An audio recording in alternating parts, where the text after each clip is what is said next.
Hello students, today we will discuss NT Abhyas NEET Test 107 Physics part. In this test, I have found 24 questions easy out of which one has some discrepancy. दो options इसके correct आ रहे हैं. 17 questions are of medium difficulty level and 4 are difficult.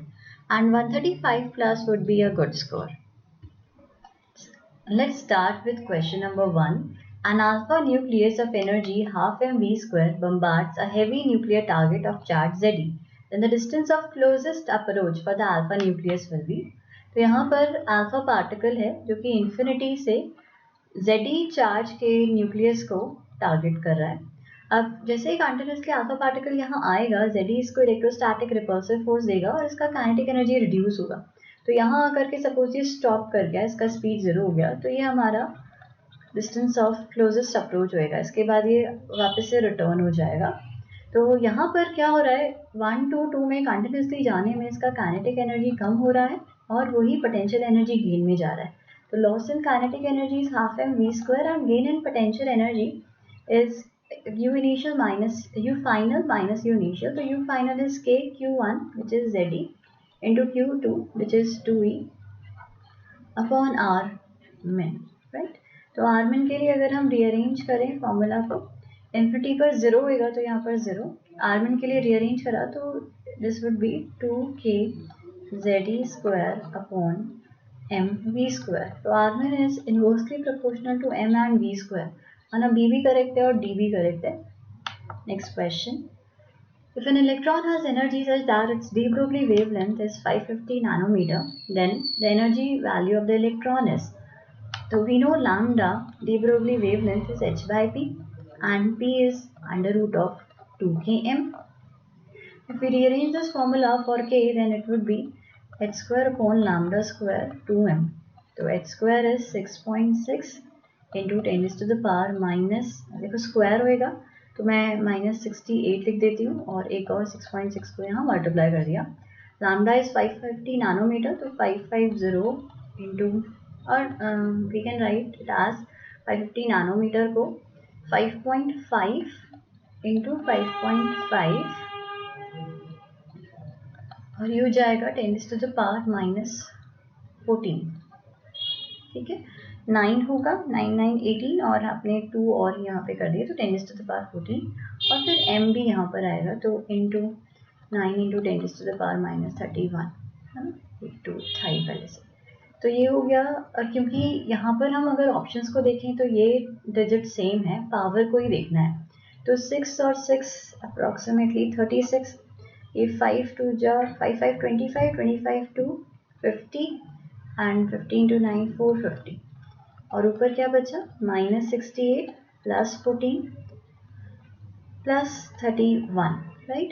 तो ये हो जाएगा 53, तो it is 360 by 450 into 10 to the power of 8 में से 3, 6 में से 4 तो 23 -23 और ये सिंगल डिजिट है यहाँ पे. तो ये तभी आएगा जब इसको मैं 4.5 लिख दूँ. तो 4 9 टाइम्स इज 36, तो ये 4.5 अगर हुआ तो 10 टू द पावर -2 और आ जाएगा, तो 10 टू द पावर -25 आंसर होगा. Next question.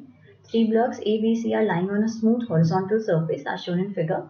A and B have equal masses m और C का मास है capital M. Block A is given initial speed v towards P, due to which it collides perfectly inelastically with it. The combined mass collides with C also perfectly inelastically and 5/6 of the initial kinetic energy is lost in the whole process. Okay, तो यहाँ पर इतना energy हमारा loss हुआ है. हमें kinetic energy में जो लॉस है वो हमें ये फॉर्मूला पता होना चाहिए. For perfectly inelastic collision it is half mu is m1 m2 upon m1 plus m2 v relative square, right.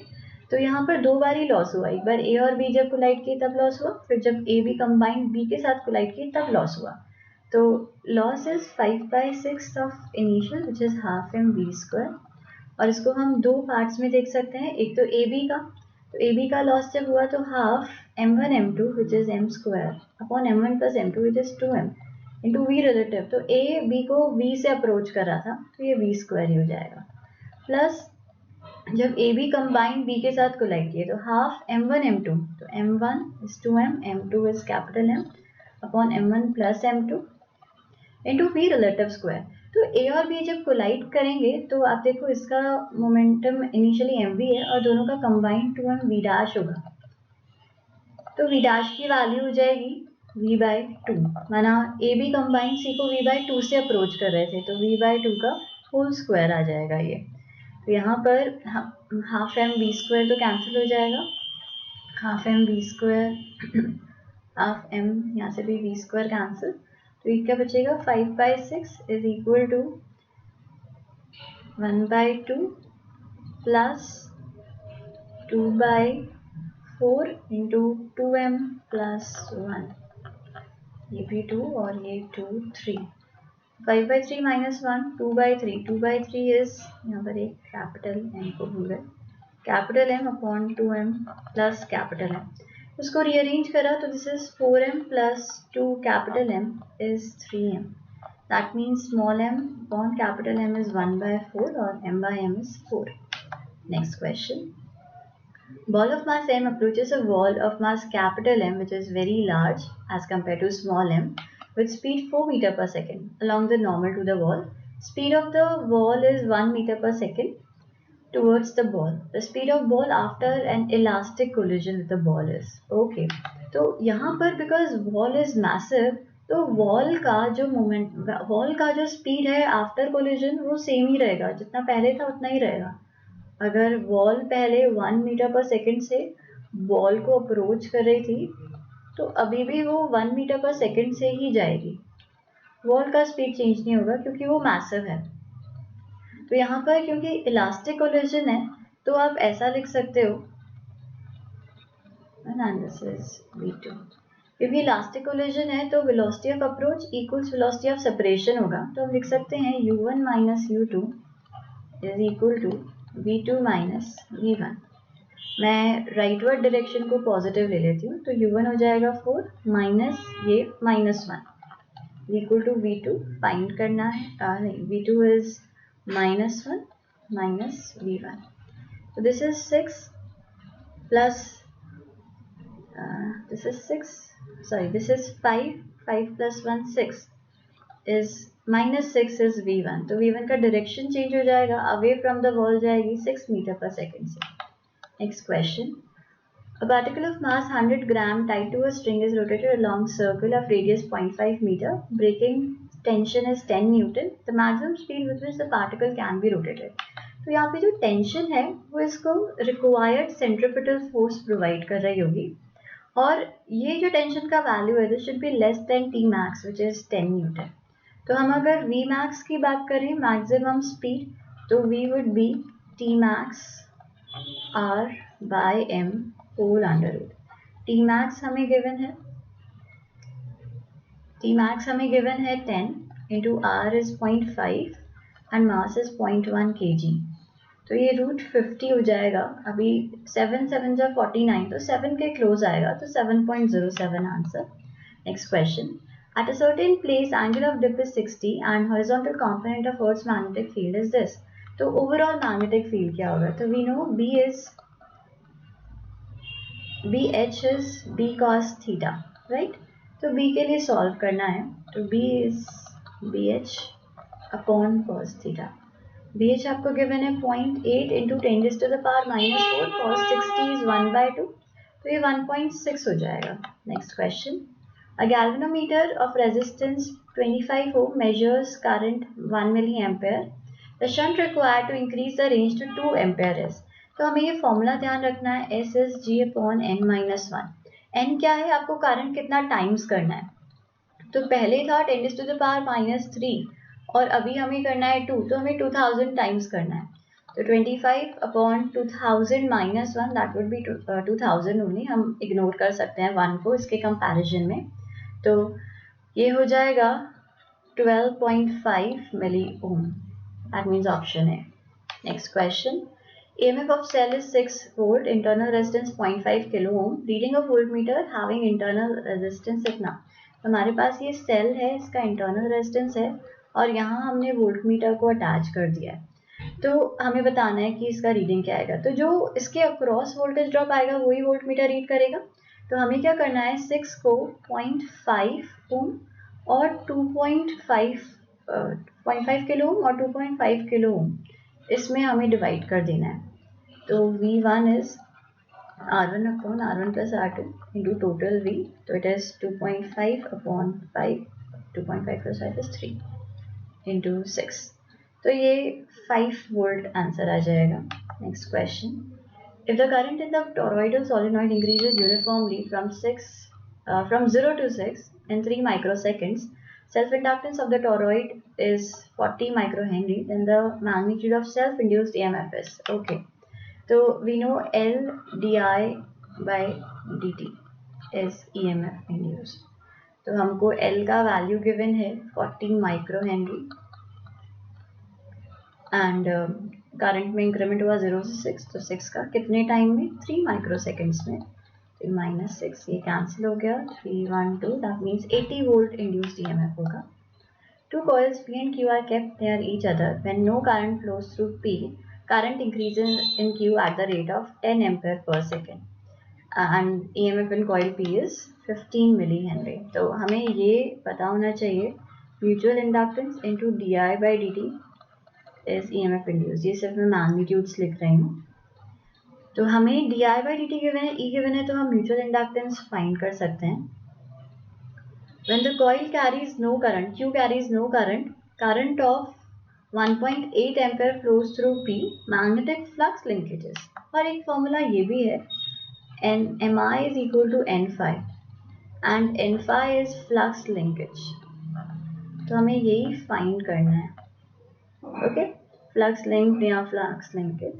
तो M के लिए हम सॉल्व कर सकते हैं, M is E upon di by dt, right? E is 15 millivolt and di by dt is 10, तो ये 1.5 हो जाएगा। तो हम N phi लिखें 1.5 into 10 raised to the power -3 into current flowing is 1.8। तो इसको हम सॉल्व कर लेते हैं, 3 2 1.9, तो 2.7 milliweber। Next question, two large parallel metal plates carry charges Q1 minus Q respectively. Test charge Q0 is placed between them, experiences force F. The separation between plates is double than the force on the test charges. तो हमने क्या करा, ये जो sheet है इस पर charge Q था, ये माइनस Q था। अगर आप इलेक्ट्रिक फील्ड देखो तो इसके वजह से Q upon 2 एप्सिलॉन नॉट, इसके वजह से भी Q upon 2 epsilon not same direction में, तो ऐड हो जाएंगे, है ना। तो Q upon A epsilon not, अब डिस्टेंस पे तो डिपेंड ही नहीं कर रहा है, तो डिस्टेंस डबल हुए ट्रिपल हुए इलेक्ट्रिक फील्ड सेम ही रहेगा, चार्ज वही है एंड F इज QE, तो it would remain same. Next question, amount of work done in increasing voltage across the plates of capacitor from 5 volt to 10 volt is W. तो work done increasing it from 10 to 15 will be, तो work done is change in potential electrostatic potential energy, तो ये हो जाएगा half CV square. तो V 100 से 10 से 5 से 10 हुआ है, तो 100 minus 25, तो इट इज, इसका वैल्यू W है, तो W इज 75 C by 2। फिर हमें बताना है W डैश, जहाँ पर हमने वोल्टेज को 10 से 15 किया है, तो 15 square is 225 minus 10 square which is 100। 1 second,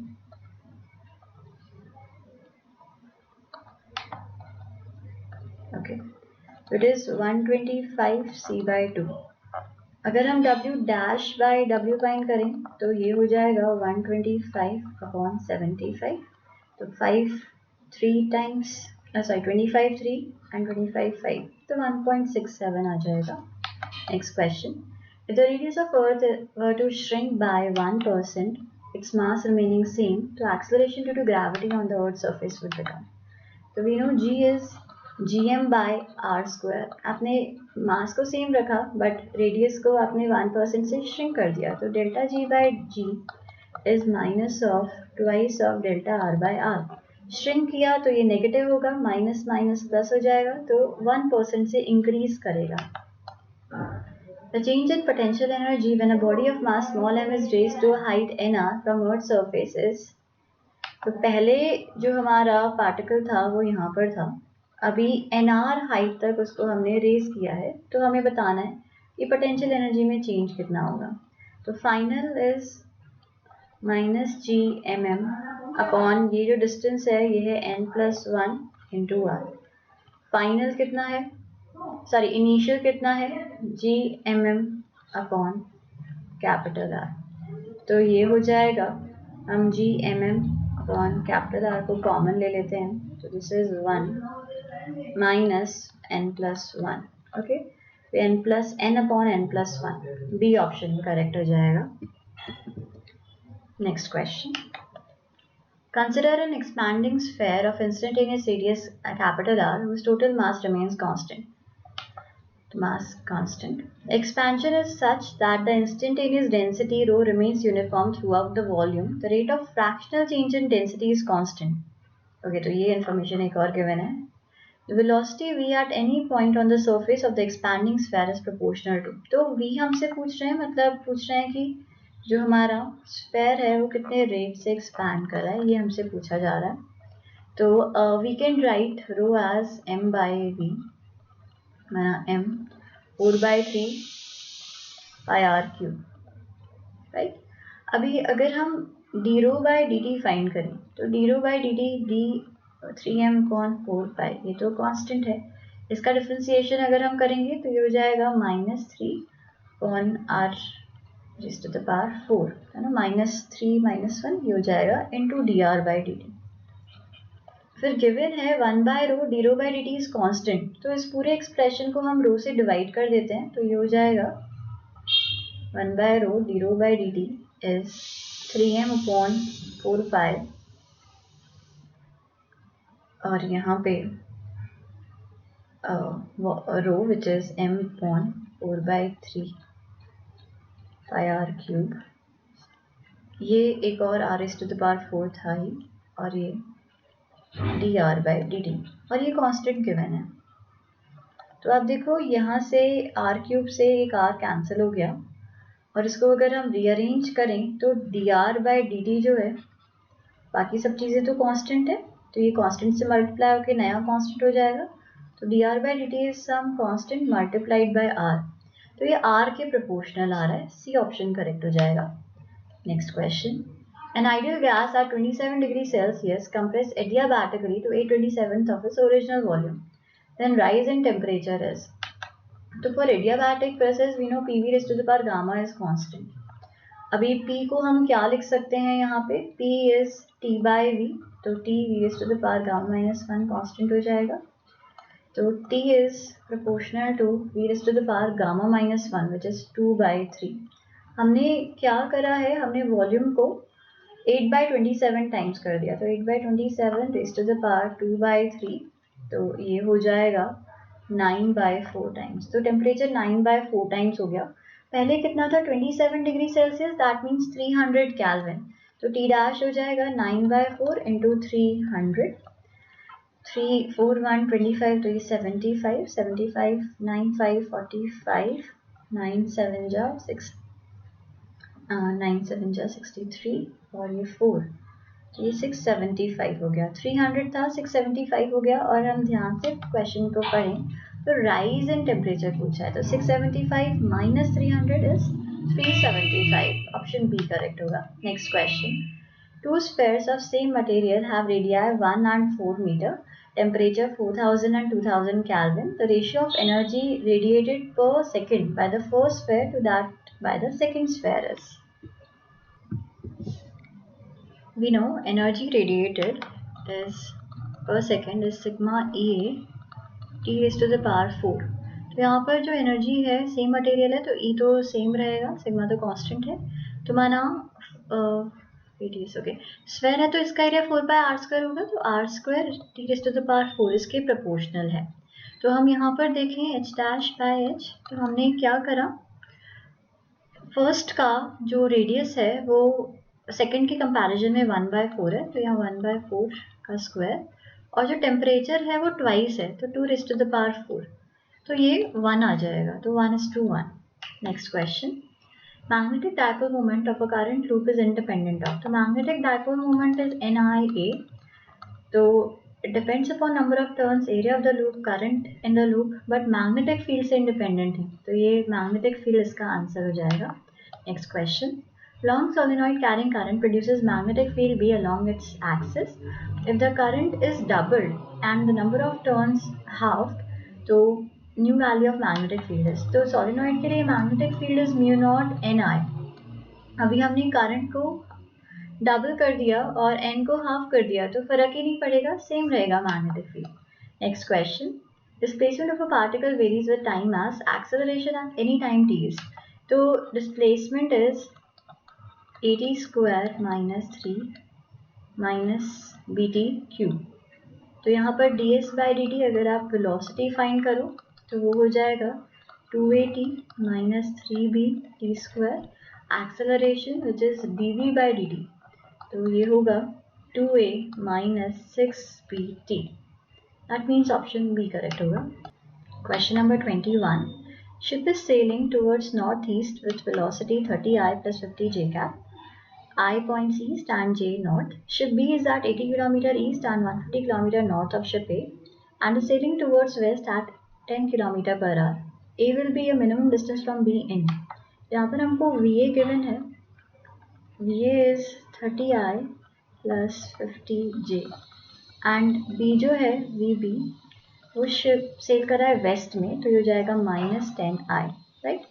फिर RA को मैं 0 बोल देती हूँ, 0I plus 0J ओरिजिन पर है और A के रिस्पेक्ट में B का हमको पोजीशन वेक्टर गिवन है. तो ये गिवन है हमको 80 ईस्ट माना 80I एंड 150 नॉर्थ, तो प्लस 150J कैप. ओके, तो इसको अगर हम सॉल्व करें तो यहाँ कहीं पर हमारा B होगा 80 और 150 पे, और अगर हम फाइंड करें velocity of B with respect to A, तो ये हो जाएगा VB माइनस VA, तो minus 10 minus 30I minus 50J, तो this would be minus 40I minus 50J. इधर कहीं पर ये जा रहा होगा. This is velocity of B with respect to A. Okay, अब A से ये डिस्टेंस मिनिमम तब होगा जब यहाँ पर हम परपेंडिकुलर ड्रॉप करें. ये परपेंडिकुलर हुए तो यहाँ पर जब पहुँचेगा पार्टिकल तभी डिस्टेंस जो होगा वो मिनिमम होगा. तो हम अगर ध्यान से देखें तो this distance is nothing but position vector of B with respect to A. ये वाला वेक्टर है ना. और ये जो डिस्टेंस है, सपोज t टाइम में ट्रैवल करा तो distance travel is speed into time, तो B velocity of B with respect to A into time, ये वाला वेक्टर हो जाएगा. और यहाँ अंदर अगर थीटा है तो आप लिख सकते हो cos theta is equal to base. Base क्या होगा, ये 90 है तो ये हाइपोटेनस होगा, ये बेस हो जाएगा VBA T मैग्नीट्यूड में अपॉन RBA मैग्नीट्यूड में, ये cos थीटा होगा.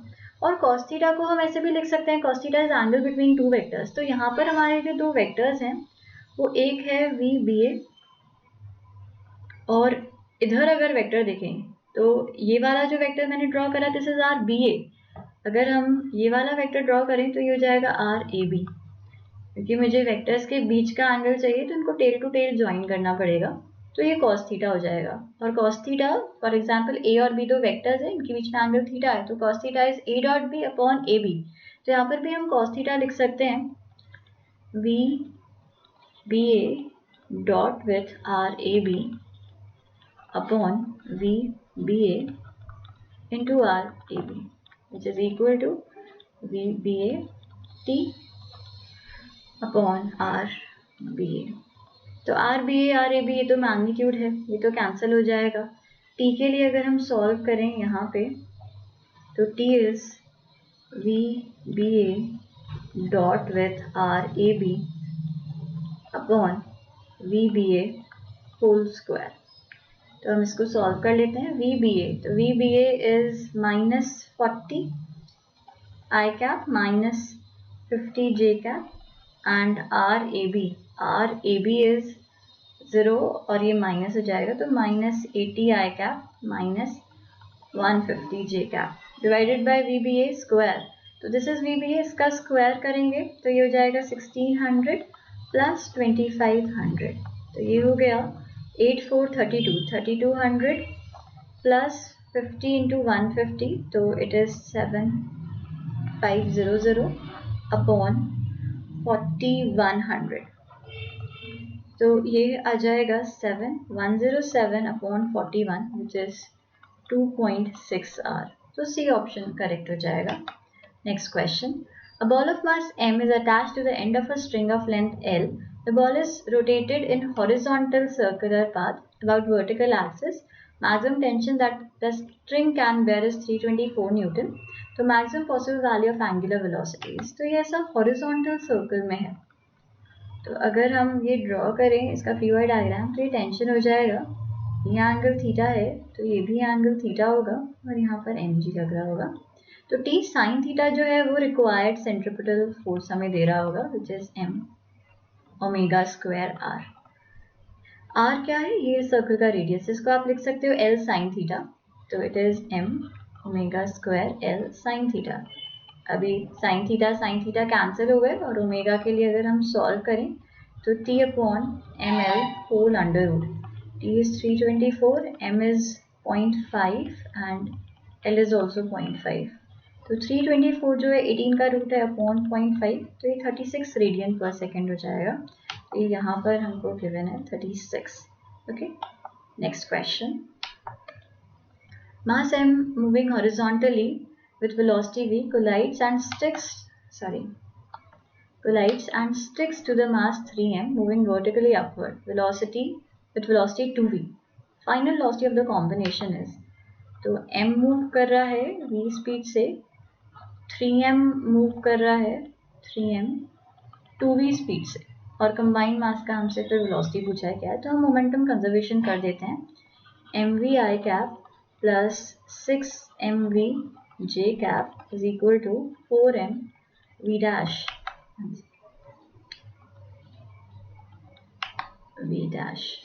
तो v dash के लिए अगर सॉल्व करें तो mm तो कैंसिल हो जाएगा, ये हो जाएगा v by 4 I cap plus 2v by 3v by 2 j cap, तो a ऑप्शन करेक्ट हो जाएगा। Next question.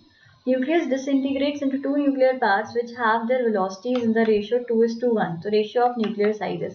इनिशियल मोमेंटम इसका 0 था और फाइनली एक v से जा रहा है और एक 2v से जा रहा है, ये 2v और एक ये v से, तो इनके जो मासेस होंगे वो वेलोसिटी के इनवर्स रेशियो में होंगे। हम ऐसा लिख सकते हैं m1 इंटू 2v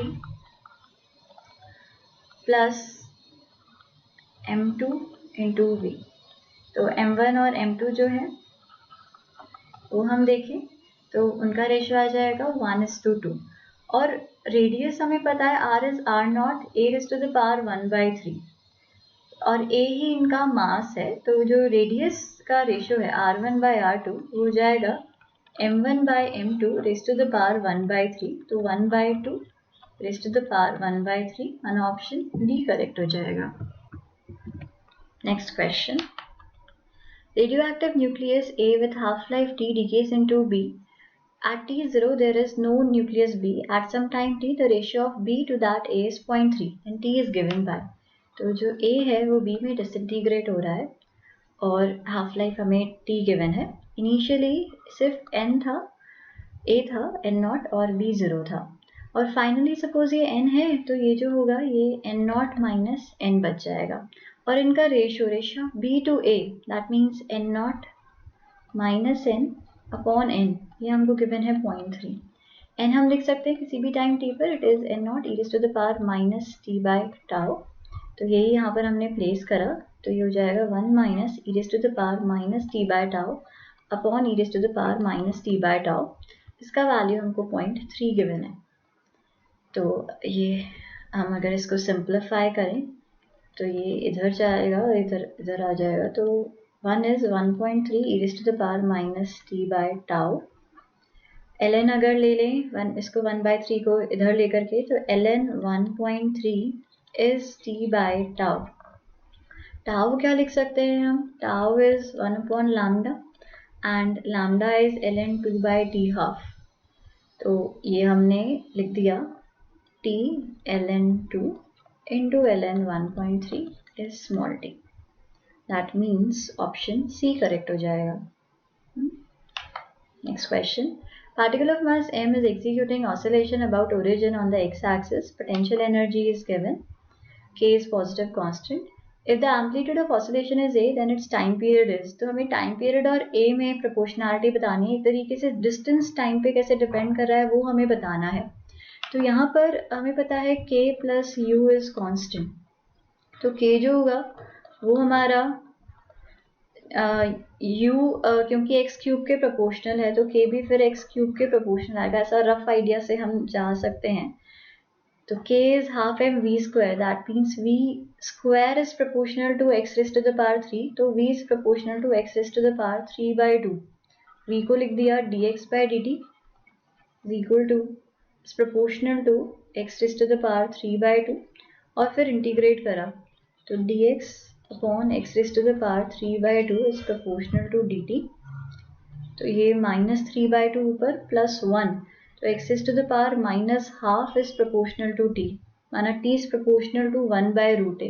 तो ऐसा थोड़ा अप्रोक्सीमेट हमने किया है प्रोपोर्शनैलिटी देखने के लिए. Next question. Shortest distance travelled by a particle performing SHM from mean position in 2 seconds is equal to √3 by 2 of its amplitude. Find its period. and time period find करने का है. Particle mean position से x equals to 0 से √3a by 2 पे जा रहा है इन 2 seconds right. तो यहाँ पर अगर हम ऐसा लिखें कि x is a sin omega t तो t 0 पर ओरिजिन पे था और हमसे किसी भी टाइम t पर दैट इज 2 सेकेंड्स पर √3a by 2 पर है. तो √3a by 2 ये हम वो टाइम फाइंड करना चाह रहे हैं is a sin of omega is 2 pi by capital T और टाइम हमको गिवन है 2 सेकेंड्स है ना. तो a और a कैंसिल हो गए. साइन √3 by 2 तब होता है जब थीटा का वैल्यू पाई बाय 3 हो. माना 2 pi into 2 by capital T is pi by 3. तो पाई कैंसिल हो गया. 3 4 जा 12 सेकेंड्स इसका टाइम पीरियड आ जाएगा. Next question. The direction of electric and magnetic field vectors of plane electromagnetic wave are along positive y direction and positive z direction, then the direction of propagation is E cap cross B cap. Electric field is along y direction, so that is J cap, and magnetic field is along K direction. So J cross K is I cap, so propagation का direction positive x. Frequency of X-ray gamma and ultraviolet. तो सबसे ज़्यादा frequency हमारी gamma की होती है, फिर x ray की और फिर अल्ट्रावायलेट की. तो गामा का दोनों से ज़्यादा होगा. That means B is greater than A and C. तो बी ऑप्शन करेक्ट हो जाएगा. Next question. Capillary tube of radius 0.5 mm immersed in a beaker of mercury. Level inside the tube is 0.8 cm below the level in beaker and angle of contact is 120. क्योंकि angle obtuse है तो level below ही होएगा. What is the surface tension of mercury? So we know rho GH is equal to 2s by r. अब ये जो r होता है ये हमारा मेनिस्कस का रेडियस होता है. मेनिस्कस ऐसा कुछ बन रहा है. एक मिनट. ओके. तो ये तो हमारा ट्यूब का रेडियस है और जो मेनिस्कस बन रहा है वो कोई बड़े सर्कल का पार्ट है. This is small R. इसकी हम बात करें तो स्मॉल आर और ट्यूब रेडियस में ये रिलेशन है कि आर कॉस थीटा इज ए.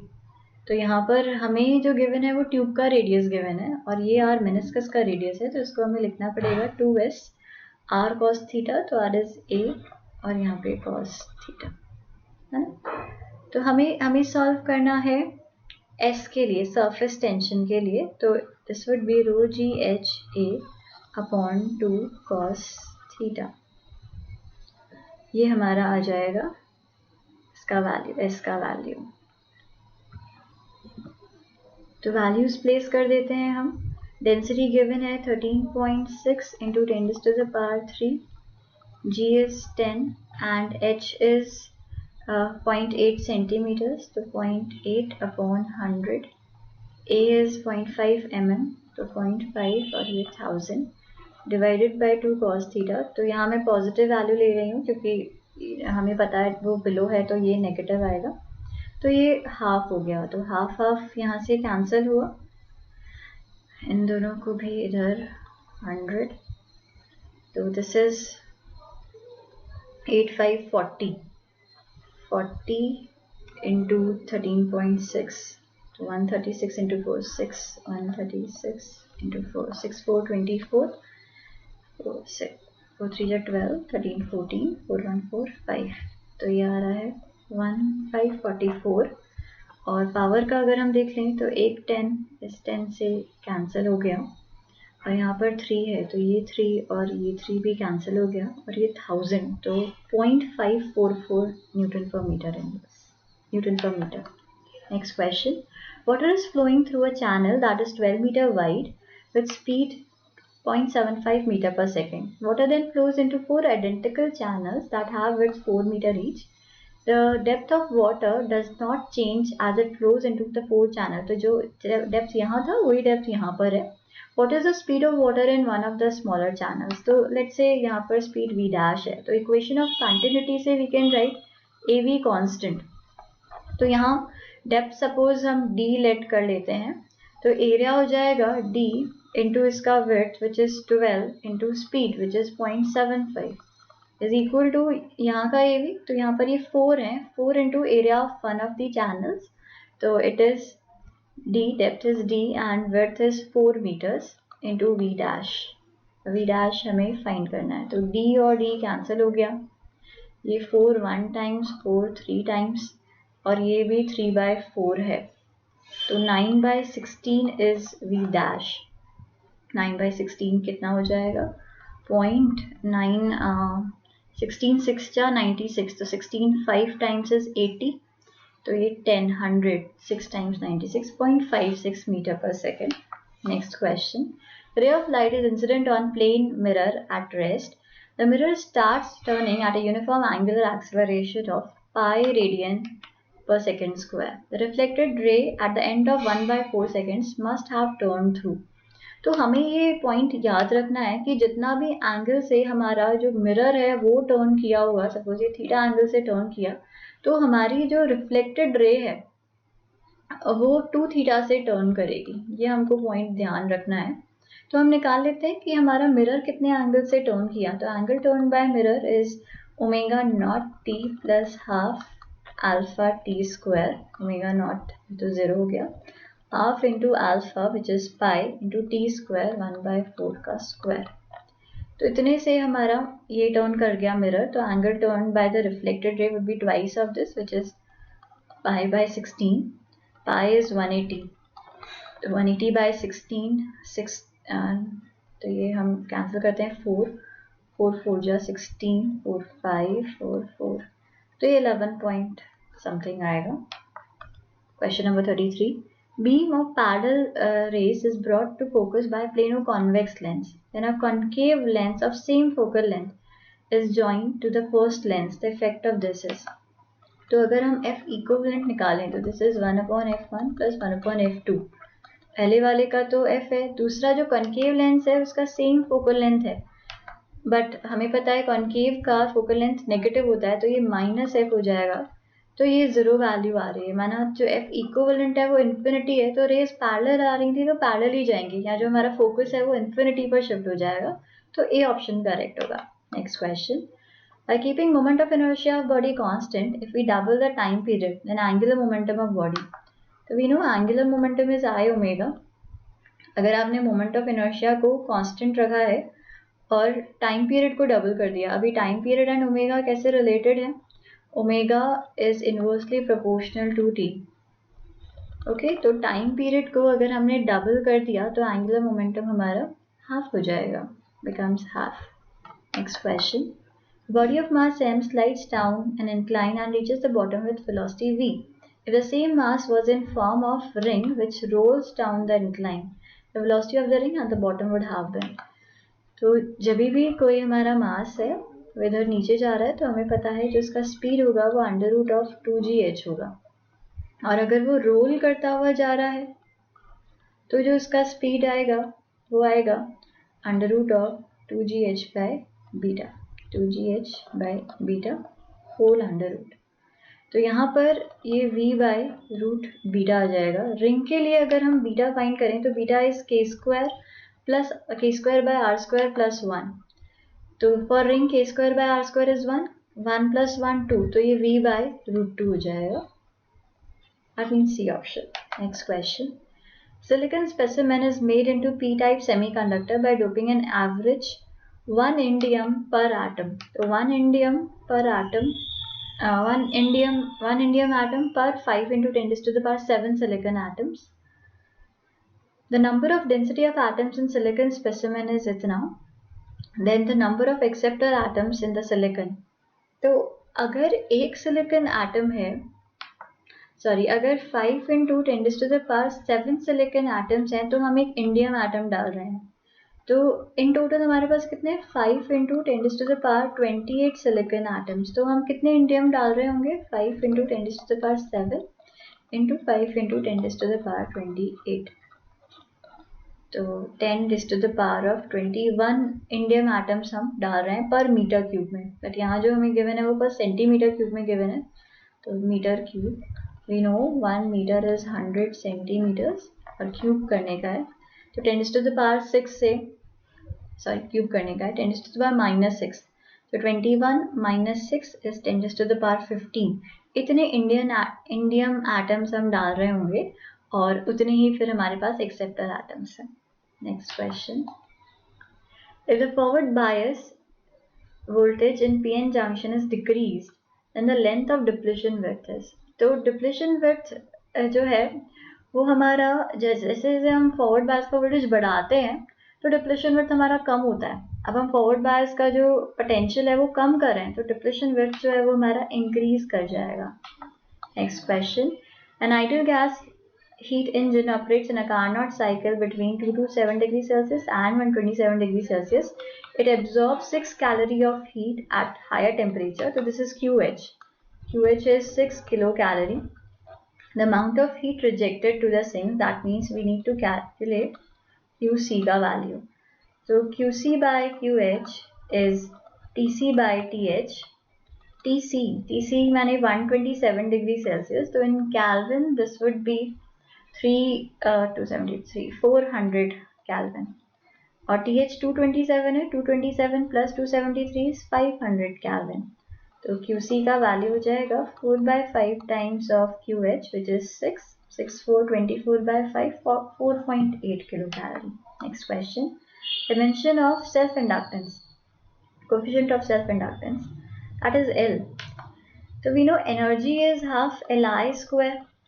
अभी L के लिए सॉल्व करें तो इसका डायमेंशन वही है जो U/I स्क्वायर का है। U is energy is force into displacement, force is ml t minus 2 into displacement तो L2 और ये A2।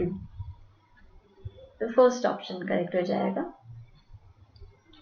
Next question, in YDAC ratio of maximum and minimum intensity of the fin system is 4:1, तो ratio of amplitudes, तो I max upon I min, I max upon I min is A1 plus A2 whole square और ये यहाँ पे A1 minus A2 whole square। तो this implies A1 plus A2 upon A1 minus A2 is under root of I max by I min, तो under root of 4:1 which is 2। तो अगर इसको rearrange करें तो A1 plus 2A2 is equals to 2A1 minus 2A2। तो ये यहाँ पे A1 इधर गया 2A2 इधर गया, 3 times A2 is A1, तो A1 by A2 is 3:1। Next question, in single slit diffraction pattern the position of first secondary maximum, तो ये हमें ध्यान रखना है first secondary maximum 30 डिग्री पर है। Then what will be the angular position of second minima? तो यहाँ पर जो हमारे मैक्सिमाज होते हैं वो फर्स्ट ज़रूरत मैक्सिमा तो 0 पर आता है, फर्स्ट मैक्सिमा जो है वो हमारा 3 लैम्डा बाय 2 पर आता है और यहाँ पर लैम्डा पे हमारे पास मिनिमा आता है और 2 लैम्डा अगर पाथ डिफरेंस होता है तो सेकंड मिनिमा आता है। तो यहाँ पर साइन थीटा हमको गिवन है, sine theta is lambda by A हाँ, तो पाथ डिफरेंस यहाँ पर है 3 लैम्डा बाय 2 बाय ए। ये हमारे पास फर्स्ट सेकेंडरी मैक्सिमम की लोकेशन है विच इज़ 30, तो ये वैल्यू है 1 बाय 2। तो हम ऐसा लिख सकते हैं lambda by A is 1 by 3। अब हमको क्या चाहिए, सेकेंड मिनिमा। तो सेकेंड मिनिमा का location sine theta dash 2 lambda by A. Lambda by A is 1 by 3, तो ये 2 बाय 3 हो जाएगा। तो theta dash is sine inverse 2 by 3, तो ए ऑप्शन करेक्ट होगा। Next question, pulse or wave train travels along stretched string and reaches the fixed end of the string. It will be reflected back. तो fixed and पे जब reflection होता है तो 180 degree का face change होता है। अगर वेव ऐसे जा रही थी तो अभी 180 डिग्री का फेस चेंज होगा और ये इस तरीके से आएगी, क्योंकि फेस रिवर्सल पाए का है, वेलोसिटी भी चेंज हो जाती है डायरेक्शन। सेम फेस तो नहीं, yes 180 का phase reversal with no reversal of velocity, no. Same phase as the incident pulse, नहीं। Phase reversal of 180 with velocity reverse, तो डी ऑप्शन करेक्ट है। Motor car is approaching towards crossing with velocity 72 km per hour. Frequency of sound of its horn as heard by the policeman standing on the crossing is 260 Hz. So frequency of horn is, तो यहाँ पे motor bike आ रही है 72 kilometer per hour which is 20 meter per second policeman की तरफ। तो ये standing है। तो source is moving, observer at rest. तो हम लिख सकते हैं F dash is F times v upon v minus V S, because जो सोर्स है वो अप्रोच कर रहा है। तो यहाँ हमको स्पीड ऑफ साउंड नहीं गिवन, बट हम जनरली इसको 340 लेते हैं, तो वही लेकर के सॉल्व करेंगे। 340 minus 20 which is 320 into F, और एफ डैश का वैल्यू है 260। तो एफ की वैल्यू आ रही है 17 और ये 16, 260 इंटू 16 बाय 17। हम जब सॉल्व करेंगे तो आंसर 244 हर्ट्ज के अप्रॉक्स आएगा। Next question, linear momentum is increase by 50%, kinetic energy will increase by. तो linear momentum and kinetic energy में रेशियो, तो K is P square by 2m। आपने मोमेंटम को 50% से इंक्रीज कर दिया, दैट मीन्स 1.5 टाइम्स कर दिया।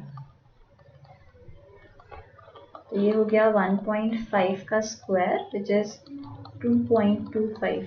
तो कितना इंक्रीमेंट हुआ काइनेटिक एनर्जी में, डेल्टा के बाय के इंटू 100 हम अगर फाइंड करें तो के डैश विच इज 2.25 के माइनस के अपॉन के इंटू 100, तो ये 1.25 इंटू 100 125% से चेंज हो गया। Last question, bucket full of water weighs 5 kg. It is pulled with constant speed from a well 20 meter deep. There is small hole in the bucket through which the water leaks at a rate of 0.2 kg per meter. Ignore the force due to leakage. Total work done in pulling is. तो initially जो हमारा bucket था उसमें 5 kg water था। Suppose इसको हम h distance तक race किए और तब जो मास बच रहा है वो m बच रहा है। पहले कैपिटल M था जस्ट 5 kg, अभी स्मॉल m बच रहा है। और बहुत छोटा सा टाइम की हम बात करें जिसमें ये बस छोटा सा dh डिस्टेंस ही ट्रैवल करी है, उसमें ऑलमोस्ट हमारा मास अगर कांस्टेंट है तो हम लिख सकते हैं यहाँ पर छोटा सा change in potential energy is m g into D H height move करा, m मास, छोटे से टाइम के लिए m को हम कांस्टेंट ट्रीट कर सकते हैं। और इन्हीं छोटी छोटी पोटेंशियल एनर्जीज का हमको सम करते चले जाना है। तो पहले हम स्मॉल m को h के टर्म्स में लिखने का ट्राई करते हैं। तो हमें गिवन है कि जो मास है वो 0.2 kg पर बीटा के रेट से डिक्रीज हो रहा है, तो dm by D H is minus 0.2। तो इसको रीअरेंज करते हैं, dm is minus 0.2 dh। Initially जब हाइट 0 थी तो मास था 5 kg और अभी मास m है जब हाइट h है, तो ये हो जाएगा m minus 5 is equal to minus 0.2 h। That means m is 5 minus 0.2 h। तो हमने यहाँ पर यही प्लेस कर दिया, 5 minus 0.2 h times g dh, और हाइट हमें इंक्रीज करनी है फ्रॉम 0 टू 20। इसको इंटीग्रेट करते हैं तो 5 इंटू 10 50 और ये 1 का इंटीग्रेशन h और लिमिट्स पुट कर देंगे तो ये h की 0 टू 20 20 हो जाएगा। माइनस 10 इंटू 0.22 h का इंटीग्रेशन h स्क्वायर बाय 2 और यहाँ लिमिट्स हमें रखनी है 0 to 20. तो ये हो जाएगा 1000 माइनस 2 और 2 कैंसिल, दिस इज 400, राइट. तो 1000 माइनस 400 दैट मीन्स 600 जूल इसने वर्क किया है. Okay, thank you.